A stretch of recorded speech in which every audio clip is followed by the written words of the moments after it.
Antioxidant rich food, ஆக்சிஜனேற்ற உணவுகள் அப்படின்னா என்னங்க? இந்த உணவை சாப்பிட்றதுனால நம்ம உடம்புக்குள்ள ஏற்படுற மாயாஜாலம் என்னங்க? இந்தியா மாதிரி ஒரு கண்ட்ரி, 100 கோடியையும் தாண்டிய மக்கள் தொகை, பாப்புலேஷன். இங்கே தண்ணியிலேருந்து நம்ம சுவாசிக்கிற காற்றுலேருந்து எல்லாமே மாசுபட்டிருக்கிறது. உணவில் கலப்படம், நாய்ஸ் பொல்யூஷன், அப்புறம் ஏகப்பட்ட விஷயம் நம்மளை சுற்றி அத்தனையுமே நச்சுத்தன்மை உள்ள விஷயத்த நடுவில் நம்ம வாழ்கிறோம். ஆனாலும் பெரிய நோய்கள் நம்மளை தாக்கி நம்மளை அழிச்சிடுறது இல்லை. நம்மளுடைய ஆவரேஜ் வயசு 72 அப்படின்னு மெயின்டைன் பண்ணியிருக்கோம். இதுக்கு என்ன காரணம்? இந்தியா, அதுலேயும் தென்னிந்தியா, அதுலேயும் குறிப்பாக நம்ம தமிழ்நாட்டில் அந்த சமையல் செய்யும் முறைகள், அதுக்கு பயன்படுத்தக்கூடிய பொருட்கள், அப்புறம் சாப்பிடும் முறை, அது அத்தனையிலையுமே இந்த உடலை பாதுகாக்கக்கூடிய அத்தனை விஷயங்களையும் பாரம்பரியமாக இந்த முறையில் செய்யணும்னு நமக்கு சொல்லி கொடுத்து அப்படியே வளர்த்துருக்காங்க. அதை இன்னும் நம்ம நிறைய விஷயத்தில் கடைபிடிக்கிறனால தான் நம்ம பல நோய்கள்லேருந்து நம்மளை சுற்றி இருக்கிற இத்தனை நச்சுத்தன்மையுள்ள சூழல்லையும் நம்ம உடம்பை இதெல்லாம் காப்பாற்றுது. அதில் குறிப்பாக முக்கியமானது இந்த ஆக்சிஜனேற்ற உணவுகள். பொதுவாக நம்ம சமையலில் மசாலா அதிகமாக இருக்கும், ஸ்பைசியாக இருக்கும் அப்படின்னு ஃபாரினர்ஸ் சொல்லுவாங்க. அது சமையலில் மட்டும் இல்லைங்க, சமையலில் ஆரம்பித்து நம்மளுடைய கலை, சினிமா மாதிரியான விஷயங்களோட மசாலா ஜாஸ்தியாக இருக்கும், அதை தான் நம்ம ரசிப்போம் அப்படின்னு சொல்லுவாங்க. ஆனால் இன்னைக்கு பல ஆய்வுகள் நடத்தி அந்த மசாலா விஷயங்கள் தான் நம்மளை பல நோய்கள்லேருந்து காப்பாற்றுதுன்றத அவன் கண்டுபிடிச்சி இப்போ நமக்கு சொல்லிக்கிட்டே இருக்கான். நம்ம அதை பெருசாக எடுத்துக்கிறது இல்லை, அதை பற்றின தெரிஞ்சுக்கணுன்ற ஆர்வமும் அதிகமாக இல்லை.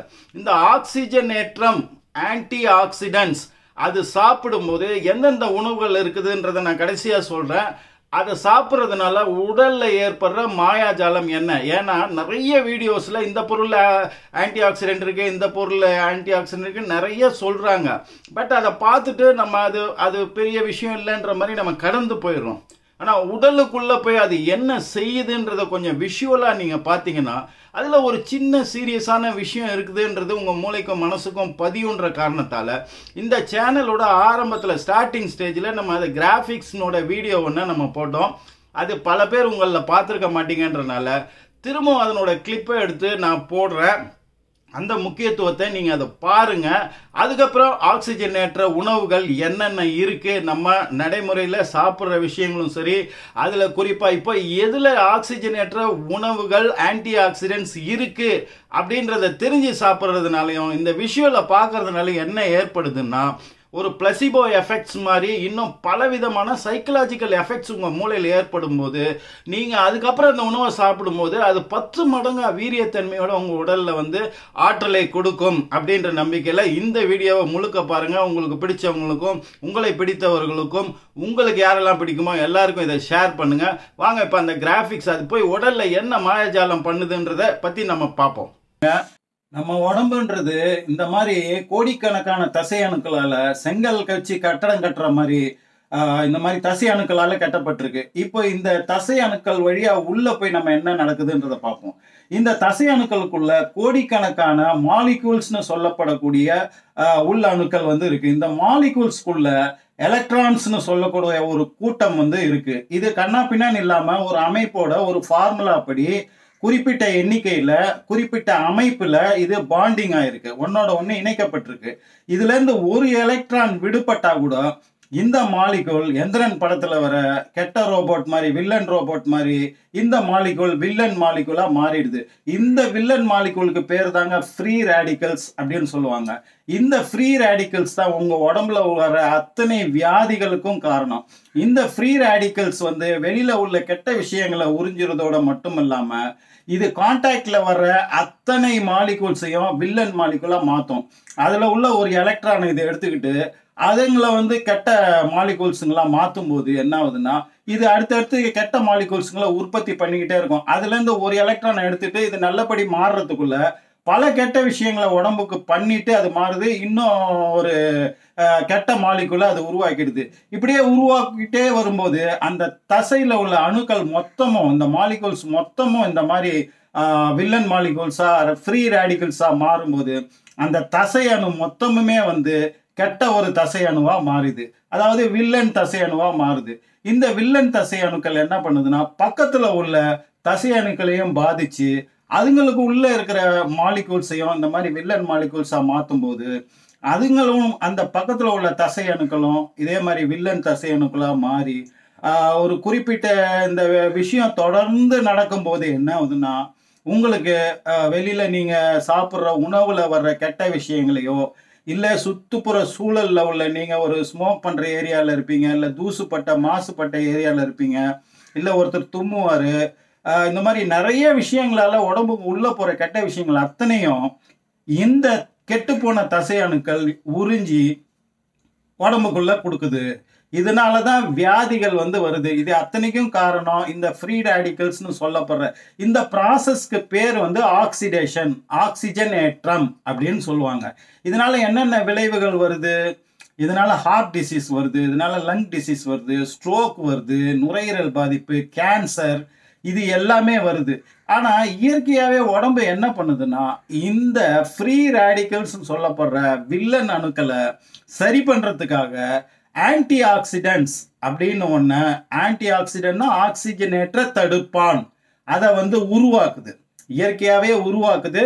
இல்லைன்னா நாம சாப்பிட்ற உணவுப் பொருட்களுக்கு உள்ள இந்த ஆன்டி ஆக்சிடென்ட்ஸ் விஷயங்கள் இருந்ததுன்னா அது இரத்த நாளங்கள் மூலமா வரும்போது அதை இந்த கெட்டு போன தசை அணுக்களை சரி பண்றதுக்கு அவைகளால் உறிஞ்சப்படும் போது அந்த மாலிகூல்ஸுக்கு தேவையான அந்த எலக்ட்ரான்ஸை இந்த ஆக்சிடென்ட்ஸ் கொடுத்து அதை நல்ல மாலிகூல்ஸா மாத்துது. அதாவது கெட்டவனை நல்லவனா மாத்துது. அப்போ அது இயற்கையா பிளட்ல அந்த விஷயம் இருந்ததுன்னா அது ஆன்டி ஆக்சிடென்ட், ஆக்சிஜனேற்ற தடுப்பான்களை அது உருவாக்கும். அப்படி இல்லைன்னா நீங்க சாப்பிட்ற சாப்பாடு உணவில் அந்த மாதிரி ஆன்டி ஆக்சிடென்ட்ஸ் பொருள் இருந்தால் அது உள்ள போய் என்ன பண்ணும், எங்கெங்கெல்லாம் கெட்டு போன மாலிகூல் சுத்திட்டு கிடக்குதோ அதெல்லாம் பிடிச்சி அதுக்கு ஒரு எலக்ட்ரானை கொடுத்து அதை நல்ல மாலிகூல்ஸா மாத்திக்கிட்டே இருக்கும். இதுதாங்க ஆன்டி ஆக்சிடென்ட். இப்போ நம்ம சாப்பிட்ற சாப்பாட்டுல நிறைய ஆன்டி ஆக்சிடென்ட்ஸ் இருக்கு, ஆன்டி ஆக்சிடென்ட்ஸ் இருக்குன்னு சொல்றாங்க இல்லையா? இந்த ஆன்டி ஆக்சிடென்ட்ஸ் செய்யற வேலை இதுதான். உள்ள போய் கெட்டு போன மாலிகூல்ஸுக்கு அதுக்கு தேவையான மிஸ் ஆகுற ஒரு எலக்ட்ரானை அதுக்கு கொடுத்து அது நல்ல இது தொடர்ச்சியா நடக்கும்போது என்ன ஆகுதுன்னா இந்த தசை அணுக்கள் எல்லாமே திரும்பவும் ஆரோக்கியமான தசை அணுக்களா மாறும். அப்ப நம்ம எந்தெந்த பொருள்ல ஆன்டி ஆக்சிடென்ட்ஸ் நிறைய இருக்கு அப்படின்னு பார்த்து நம்ம சாப்பிடணும்.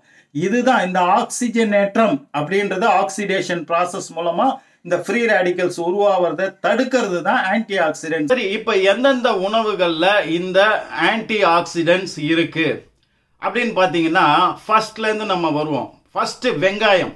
வெங்காயம்னு எடுத்துட்டீங்கன்னா வெள்ளை வெங்காயத்துல இல்ல, நம்ம நார்மலா பயன்படுத்துற சிவப்பு வெங்காயம். அந்த சிவப்பு வெங்காயத்தினுடைய பலன்களை பத்தி நம்ம ஏற்கனவே இப்போ ஒரு வீடியோ ஒன்று போட்டிருக்கோம், அதையும் நீங்க போய் பாருங்க. வெங்காயத்துல ஏகப்பட்ட நன்மைகள் இருக்கு, குறிப்பா அதுல ஆன்டி ஆக்சிடென்ட்ஸ் இருக்கு. அதனால வெங்காயம் வந்துட்டாலே தக்காளிலையும் ஆன்டி ஆக்சிடென்ட்ஸ் இருக்கு. வெங்காயம் தக்காளி காம்பினேஷன் சேரும்போது சில உணவுகளோட சேரும்போது அது ரெண்டுத்தினோட வீரியத்தன்மை அதிகமா பல மடங்கு வீரியமாகும். அப்போ வெங்காயம் தக்காளி சேர்த்து செய்யாத உணவே கிடையாது இல்லையா? மோஸ்ட் ஆஃப் த ஃபுட்ஸ் நம்ம தமிழர்கள் செய்யற உணவுல வெங்காயம் தக்காளி இல்லாம செய்ய மாட்டாங்க. அதுக்கு அடுத்து மஞ்சள்ல குர்குமின் அப்படின்ற ஒரு பொருள் இருக்கு. இதுதான் நமக்கு ஆன்டி ஆக்சிடென்ட்ஸை நிறைய நம்ம உடலுக்கு கொடுக்கக்கூடிய விஷயம். மஞ்சளுடைய வேறு மருத்துவ குணங்கள் இருக்கு, நம்ம வெறும் ஆன்டி ஆக்சிடென்ட்ஸை பத்தி மட்டும் தான் பேசுறோம். அந்த மஞ்சள்.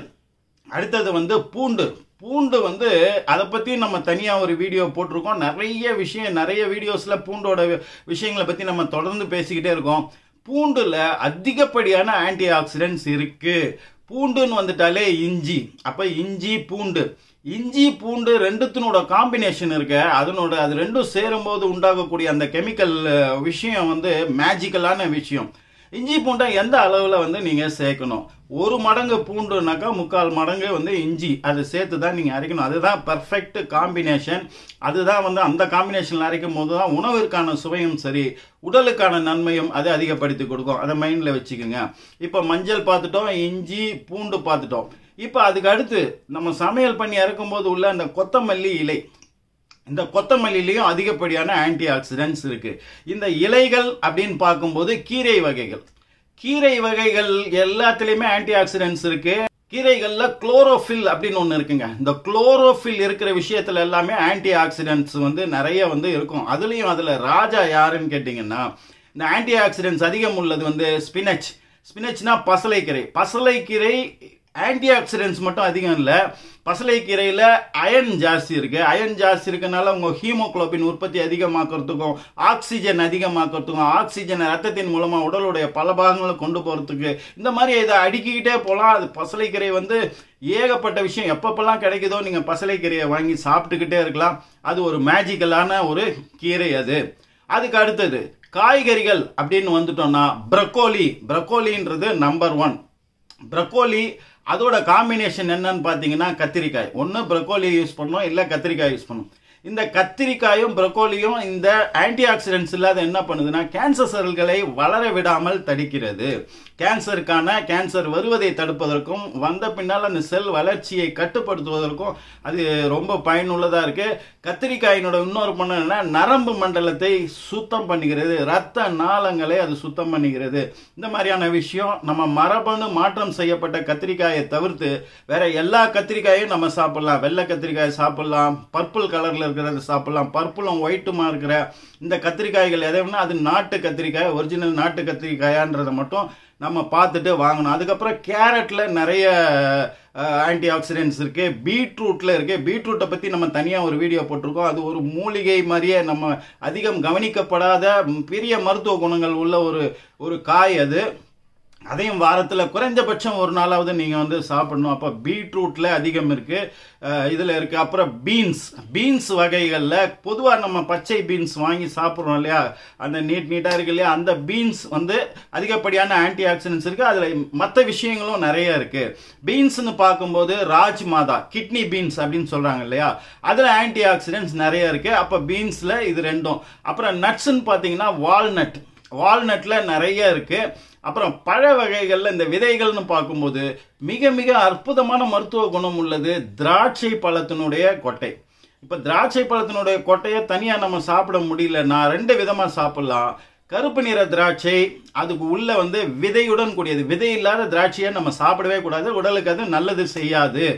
விதை உள்ள கருப்பு திராட்சையை வாங்கி விதையோட சாப்பிடணும். விதையை கீழே வந்து துப்பிடக்கூடாது. விதையில வந்து நீங்க வந்து நினைச்சு பார்க்க முடியாத மருத்துவ குணங்கள்லாம் அந்த திராட்சையினோட விதையில இருக்கு. அதே மாதிரி மாதுளம்பழம், அது நாட்டு மாதுளம்பழமா அப்படின்றத பார்த்து வாங்கணும். அதுல உள்ள அந்த மாதுளம் இதை சாப்பிடும்போது கொஞ்சம் ஹார்டா இருக்கும், அதுதான் ஒரிஜினல். அதுல தான் நிறைய மருத்துவ குணங்கள் இருக்கு. அதோடைய விதையையும் நம்ம அப்படியே வந்து கீழே துப்பிடாம சாப்பிடலாம். அப்போ திராட்சை, மாதுளம். திராட்சையை கிடைக்கல, அப்படியே வந்து சாப்பிட முடியல அப்படின்னு சொன்னீங்கன்னா உலர் திராட்சை இருக்கு இல்லையா, அது கருப்பு கலர் உலர் திராட்சையை வாங்கி அதை வந்து அப்படியே சாப்பிடலாம், இல்லை தண்ணியில ஊற வச்சும் சாப்பிடலாம். அதுக்குள்ள விதையோட இருக்கும், அதை வந்து நீங்க அப்படியே சாப்பிடலாம். உங்க உணவுலையும் பயன்படுத்தி வந்து நீங்க அதை வந்து சாப்பிடலாம். அப்புறம் வைட்டமின் சி உள்ள பழங்கள் எதுவா இருந்தாலும் சாப்பிடலாம். அந்த வைட்டமின் சிக்கும் ஆன்டி ஆக்சிடென்ட்டுக்கும் பெரிய தொடர்பு இருக்கு.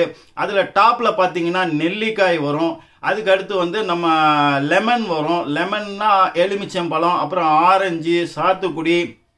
இந்த வைட்டமின் சி உள்ள அந்த பழ வகைகள் எல்லாத்தையுமே நம்ம வந்து சாப்பிடலாம். அப்புறம் green tea, original green tea, அது அதிகம் சாப்பிடக்கூடாது. ஒருவேளை 1 கப்பு சாப்பிடலாம், அதிகமாக சாப்பிட்டா கெடுதி. அது கிரீன் டீ வந்து எது நல்லதோ அதுவே வந்து உங்களுக்கு கெடுதியாக போகும்.